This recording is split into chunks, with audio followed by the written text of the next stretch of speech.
বন্ধুরা আসসালামু আলাইকুম। আজকে আমি শসা আলু দিয়ে মাগুর মাছের ঝোল রান্না করব। ভিডিওটি দেখুন, অবশ্যই আপনাদের ভালো লাগবে। একদিকে শসা আলু কেটে রেখেছি, অন্যদিকে মাগুর মাছ কেটে ধুয়ে রেখেছি। প্রথমেই পাতিলে তেল দিয়ে দিচ্ছি। আজকে আমি অলিভ অয়েল ব্যবহার করছি। সামান্য পরিমাণ পেঁয়াজ দিয়ে দিলাম। পেঁয়াজটাকে একটু হালকা ভেজে নিচ্ছি। আজকের রান্নাতে আমি কিছু বাটা পেঁয়াজ দিলাম,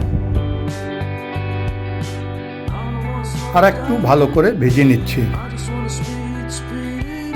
সামান্য পরিমাণ পানি দিয়ে দিলাম।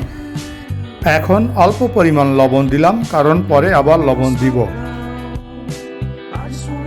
রসুন বাটা দিলাম, আদা বাটা দিয়ে দিচ্ছি।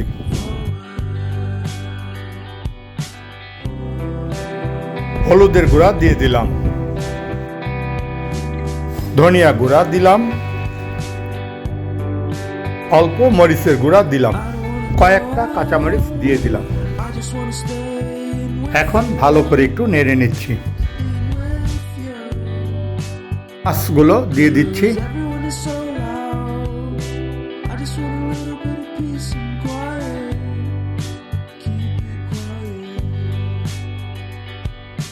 সামান্য একটু পানি দিয়ে দিলাম, কারণ মাছটা একটু ভালো করে ভুনতে হবে।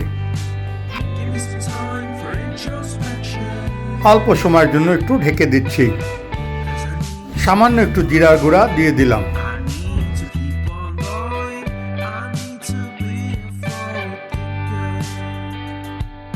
এখন মাছগুলো অন্য একটা পাত্রে তুলে নিচ্ছি।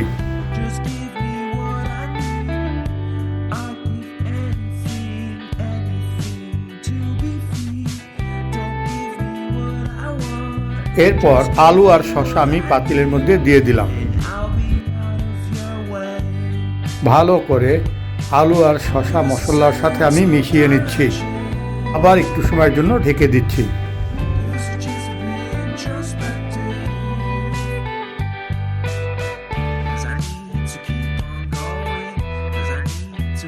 এখন পরিমাণ মতো লবণ দিচ্ছি।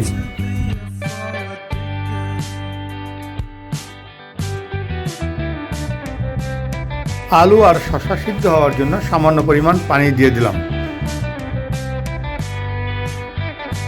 এখন মাছগুলো দিয়ে দিচ্ছি।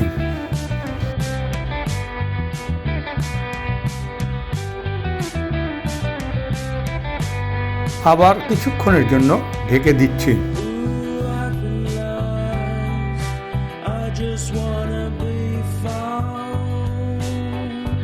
বন্ধুরা, হয়ে গেল শসা আলু দিয়ে মাগুর মাছের ঝোল রান্না। বন্ধুরা, ভিডিওটি যদি আপনাদের পছন্দ হয় তবে অবশ্যই লাইক, শেয়ার এবং কমেন্টস করতে ভুলবেন না।